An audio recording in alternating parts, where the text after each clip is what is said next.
As we've been reporting, President Biden granted clemency Thursday to roughly 1,500 people, and all of those whose sentences he commuted had previously been placed on home confinement during the COVID-19 pandemic under the CARES Act. One of those people is Sabrena Morgan, and she joins me now. Sabrena, thank you so much for being here. Thank you for having me. Talk to us a little bit about your background, your conviction, and your time through the criminal justice system. So I was sentenced in 2017. I was indicted in 2014. So I spent 3 years on pretrial release, meaning I was out amongst the free people, but I knew I had a prison sentence coming. And so I turned myself into the federal marshals in 2017. I spent 1 year in federal holding, waiting for my sentence. And then I was sentenced in 2018 for a 9-year sentence. And that was during the pandemic came, and in 2021, June 2021, I was released on the CARES Act to spend the rest of my sentence, which was 44 months on home confinement. And I've actually done 42 of those months. I've got 54 days left, but it still is awesome that this is coming. What does this decision mean for you? You said that you have just 2 months left. What was your reaction to this news, and what does this mean for you now for the next few months and beyond? This means I get to go advocate with dream.org, and I'm super excited about that because there's so much that needs to be changed in the system, and so I'm super excited about that.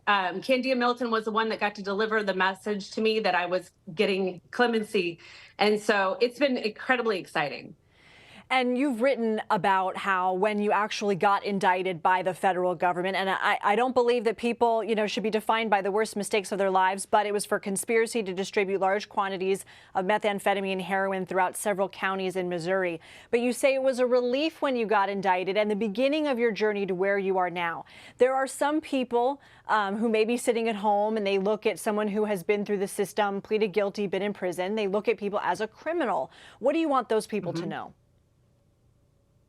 It's really interesting because I spoke at a law school recently, and I was the teacher actually asked everybody, would you be afraid of somebody that was convicted or took a guilty plea for 44 kilos of methamphetamine and drug trafficking with the furtherance of a weapon?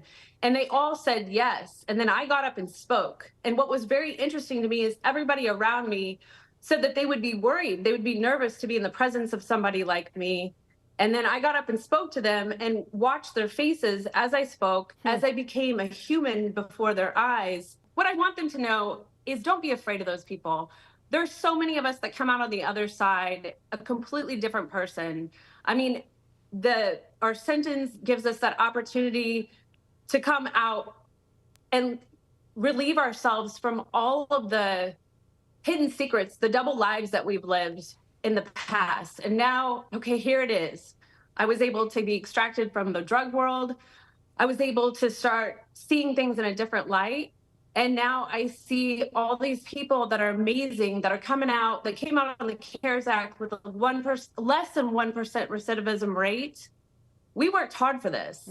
I mean, people think of home confinement, they think we're just hanging out at home, but we work. We have to be 100% dedicated to this whole situation. We have to be accountable for our time from midnight to 11:59 at night. We have to have every single thing that we do accounted for. And so we've worked hard, and every single person on the CARES Act deserves this. Well, and I'm excited for everybody.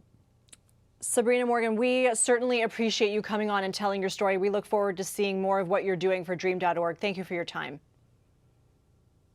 Thank you.